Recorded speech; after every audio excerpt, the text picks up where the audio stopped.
Ferry Irwandi akhirnya dibukakan pintu hidayah. Dan ya kalau seandainya Ferry Irwandi ini bukan seorang muslim, ini kelasnya tuh kelas mu'alaf. Akhirnya dia berhenti bermain Twitter. Alhamdulillah, ini adalah satu hal yang akhirnya juga disyukuri. Nggak tahu apakah itu kode, apakah itu bahasa bayi, tapi saya sangat ikut bersyukur, ikut senang, ikut mendoakan, semoga berhenti selama-lamanya. Ya maksudnya kalau menyuarakan sesuatu, kayaknya Twitter itu memang menghabiskan energi sangat luar biasa. Saya pun ada di Twitter, saya nggak komen-komen lagi karena kita akan tahu bahwa ya gitu deh. Tapi apakah betul? Dan apakah ini ada kaitannya dengan katanya ditodong atau katanya diteror? Apakah memang ini yang dilakukan oleh pemerintah terhadap para influencer dan generasi muda atau masyarakat yang dianggap kritis? Mari kita telah bersama-sama.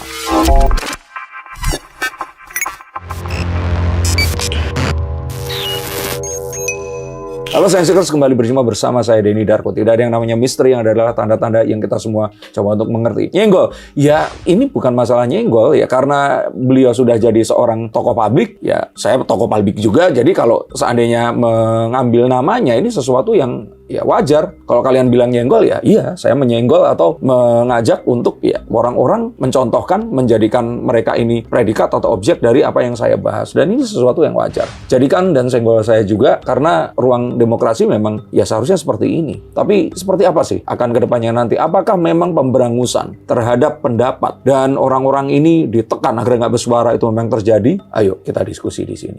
Oke. Ferry Irwandi akhirnya mengakhiri karirnya di Twitter sebagai salah satu public figure yang mana kita tahu beliau ini sangat vokal di X, bahkan public figure yang vokal di Twitter. Ya, di X, ya, di Twitter. Ya. Dan akun Twitternya itu kalau dia masih aktif, nggak mungkin dalam sehari itu dia nggak mereply atau mungkin nggak nge-tweet pada hari itu gitu. Cuman pada akhirnya dia berhenti dengan alasan hidupnya jauh lebih tenang setelah berhenti dari Twitter. Selamat datang. Pemberhentiannya dari Twitter juga yang menjadi sorotan, bahwasanya Ferry Irwandi resmi berhenti untuk bermain Twitter sejak dirinya aktif mengkritik pengesahan RUU TNI dan sempat hilang beberapa hari hingga netizen khawatir diduga Ferry Irwandi mendapatkan tekanan dan juga banyak intervensi yang masuk ke Ferry Irwandi hingga suatu hari ya, sekitar 2 atau 3 hari dia mengupload konten di YouTube-nya bahwasanya dirinya baik-baik saja. Namun dari rentetan kejadian ini, menurut Mas Denny Darko, apa yang membuat pada akhirnya Ferry Irwandi ini berhenti main Twitter? Sebelum saya mulai, saya ingin katakan ada kelompok orang yang memang kritis, adalah yang pragmatis. Kalian cari tahu arti pragmatis itu apa. Dan itu mungkin adalah sebuah kondisi di mana saat kalian sudah cukup lama hidup melihat banyak kejadian dan mencoba untuk menerima apa yang bisa kalian rubah dan apa yang kalian nggak bisa rubah. Nah, penjelasannya ada di kontennya Raditya Dika, itu bagus sekali dia menjelaskan. Tapi izinkan saya untuk menjawab bahwa kalau dia ditekan, ya saya sih yakin iya.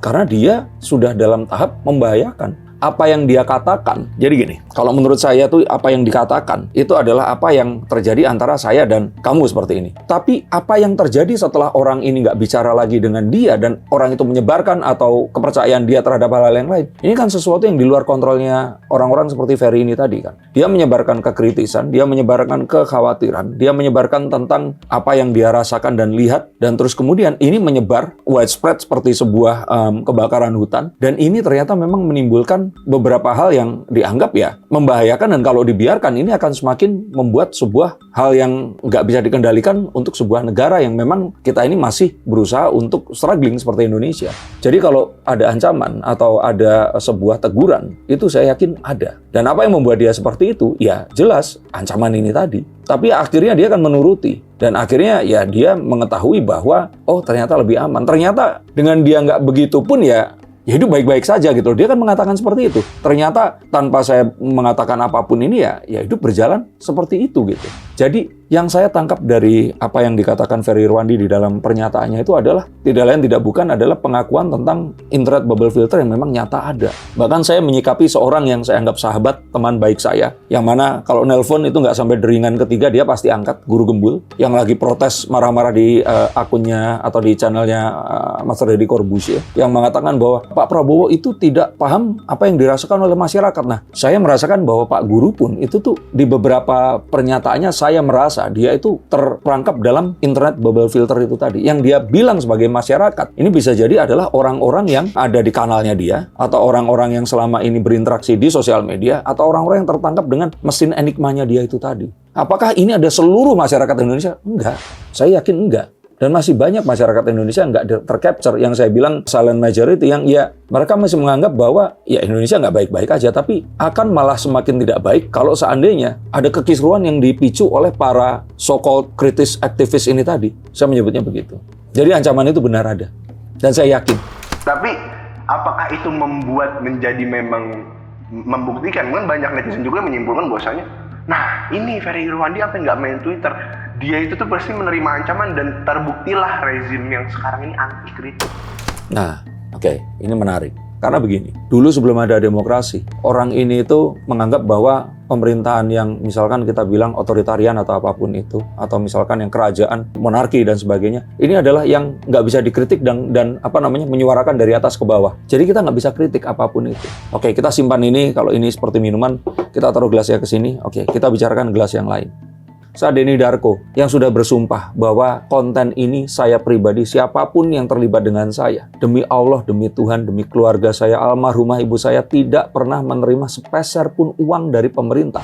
Dan saat saya menyuarakan bahwa saya setuju dengan RUU TNI, saya ada di belakang Pak Prabowo, saya ingin untuk Indonesia ini baik-baik saja dengan ayo kalau kita kritik, kita lakukan dengan cara yang nggak seperti sekarang ini. Saya dibilang buzzer. Saya dibilang berharap jadi komisaris kayak Abu Janda atau apapun. Loh, apakah mereka nggak menjadi si pemerintah yang otoritarian ini tadi? Mereka jadi anti kritik. Orang yang memperjuangkan demokrasi dan di dalam demokrasi sendiri saat mendengarkan plead atau satu proposal dari saya dibilang buzzer. Loh, apakah artinya ini kalau pemerintah itu pemerintah, berarti kalau di luar pemerintah itu ya harus join sama kita. Kalau enggak ya kamu akan pemerintah. Ini bukan demokrasi jadinya. Faham maksud saya nggak? Kalau saya nggak ada bareng bersama Ferry Irwandi, Ferry Amsari, Panji Pragiwaksono atau siapa, maka saya akan dianggap gabung sama pemerintah. Begitu pula dengan nasib Najwa Shihab. Saat dia nggak menyuarakan sesuatu, dia terus kemudian dibilang, wah ini sudah dijanjiin posisi menteri ini atau apapun. Kan jahat kan? Jadi kalau saya pikir para Gen Z dan milenial-milenial yang masih, ya ini kena brain rot gitu loh kalau menurut saya. Dan ya cara satu-satunya adalah jadilah mu'alaf. Tinggalkanlah Twitter, bergabunglah bersama kami jemaah Facebook yang penuh meme, penuh keceriaan, dan hal-hal nggak berguna, trolling-trolling sana-sini gitu. Wah, artinya bukan saya nggak peduli dengan kondisi pemerintahan. Saya tetap mendengarkan kanalnya Bang Refli Harun walaupun berseberangan. Hersu Beno, saya mendengarkan juga Kang Eep, saya juga mendengarkan juga Pak Bambang Wijoyanto. Rocky Gerung juga kamu suruh dengerin, saya dengerin gitu loh. Di luar saya mendengarkan juga Ade Armando, Cokro TV, dan sebagainya. Marilah kita dengarkan informasi dan nggak memilah-milah mereka berdasarkan, oh kalau orang ini akan selalu seperti itu. Dan inilah bukti bahwa Allah maha membolak-balikan hati Ferry Irwandi. Oke, tapi kalau kita berbicara tentang kritik dan netizen menyimpulkannya, wah berarti pemerintah ini anti kritik. Nah, tapi di satu sisi Ferry Irwandi ini tetap berada di kanal YouTube-nya, tetap mengungkapkan kritik. Iya bagus, nggak apa-apa. Yang bahaya tuh saat dia itu ada di Twitter. Karena yang di Twitter ini adalah rumput kering yang nggak usah dilempar bensin atau dilempar api. Itu saling bergesek aja bisa kebakaran gitu loh. Jadi makanya nggak apa-apa dia ada di YouTube atau di kanal yang mungkin setnya ini lebih panjang ya. Karena ya ini memungkinkan orang itu saat mendengarkan dan menonton kontennya Ferry ini untuk di otaknya itu melakukan ekskursi gitu loh, bertanya dengan dirinya sendiri dan mempost terus, iya bener nggak ya? Bener nggak ya? Dan terlebih lagi nih, saya ingin katakan sekali lagi untuk Gen Z. Karena saya kayak gatel yang nggak hilang-hilang gitu terhadap kebiasaan ini. Saya dulu itu, saya udah 20 tahun menjadi seorang corporate entertainer dan saya berkaitan sekali dengan klien dan I.O. Yang mana dulu itu kalau kita mau menjelaskan sesuatu, kita itu meeting ketemu. Atau kalau nggak pun telepon atau video call. Nah, saya merasakan bahwa ada satu generasi yang baru yang muncul. Yang anak-anak zaman sekarang ini menjadi ya bawahan-bawahan I.O. ini yang terus nelpon saya, nanya harga, availability dan sebagainya. Itu by chat. Dan saat saya katakan, boleh ditelepon untuk kita ngobrol lebih lanjut, maaf mas, lagi meeting, by chat aja. Mereka seakan-akan menghindari untuk berbicara secara langsung. Let me tell you, begini, saat seseorang itu berbicara dengan orang lain, kita melihat mimik muka mereka. Kalaupun nggak bisa ketemu, kita mendengarkan intonasi suara mereka. Kita bisa mendengarkan apakah ini sincerity, apakah ini adalah sebuah proposal atau mereka pitch atau apa. Ini sesuatu yang bisa kita dengarkan.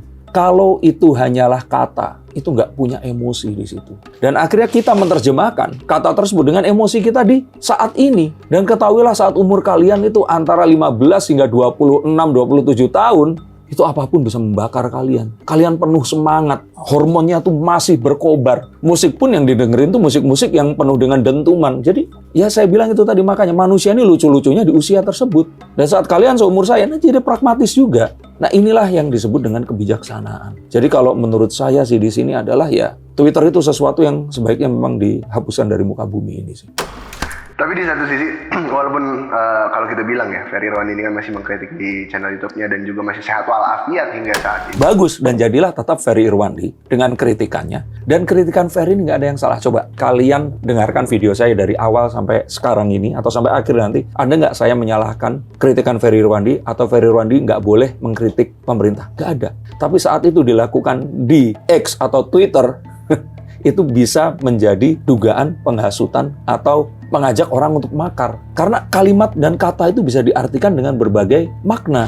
Dan saat Ferry Irwandi itu muncul dengan jenggot, kumis, dan kacamatanya, itu simbol perlawanan untuk orang-orang yang, ya saya nggak tahu ya, karena mereka mungkin saja nggak ketemu langsung, tapi mereka kan memiliki ketidakpuasan dengan apapun yang mereka miliki. Mereka kadang-kadang mungkin saja bisa tercampur dengan ketidakpuasan yang mereka alami dalam kehidupan mereka, dan mereka akhirnya melakukan, ayo kita anarko, ayo kita, itu sesuatu yang sangat ditakutkan. Tapi kalau itu didengarkan, dan orang kalau nonton YouTube ini kan memang niat, mereka harus nyalakan paket data atau mereka cari wifi. Jadi kalau menurut saya orang-orang yang dianggap lebih cerdas di Twitter, enggak, mereka tuh pikirannya lebih, sumbunya lebih pendek. Kalau menurut saya malah kalau mau mendengarkan sesuatu dan mendapatkan esensi, tonton konten itu tadi di YouTube.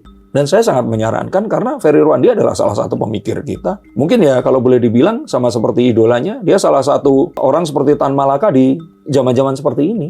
Dan kita butuh orang seperti dia. Oke, tapi yang Ferry sering tegaskan ini kan adalah sebenarnya kritik ini rasa sayang kita kepada pemerintah. Ya, dia boleh bilang begitu. Apakah yang mendengarkan punya perasaan sayang yang sama? Apakah terus kemudian bakar ban, datang ke merobohkan pagar, terus kemudian melakukan demo sampai malam agar polisi nanti akhirnya merepress mereka, terus mengatakan bahwa ini pemerintah udah, apakah itu adalah bentuk rasa sayang? Bullshit.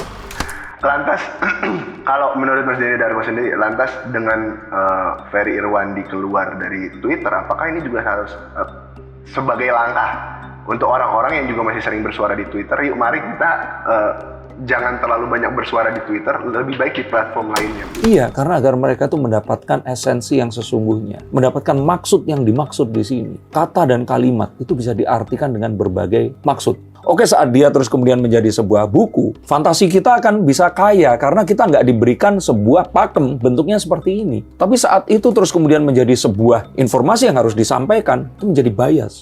Dan ini sesuatu yang sangat berbahaya di saat-saat seperti sekarang. Saat-saat seperti apa sih? Saat-saat di mana dunia tidak baik-baik saja, dan memang betul Indonesia nggak baik-baik saja. Tapi negara lain pun juga nggak baik-baik saja. Iya betul, makanya dunia nggak baik-baik saja, Indonesia juga nggak baik-baik saja. Jadi nggak usah dimagnifikasi bahwa ini semua terjadi karena pemerintahan dan sebagainya. Iya, pemerintahnya masih handicap, belum 100% sempurna. Tapi apakah dengan kita mengkritisi ini malah akan membuat ini semakin baik? Kalau ditunggangi sama orang-orang yang ingin merebut kekuasaan pemerintah, kalau ditunggangi dengan orang-orang yang sakit hati seperti Eyang Amin Rais dan sebagainya, nah ini kan jadi sebuah kombinasi yang mematikan untuk sebuah hancurnya sebuah negara.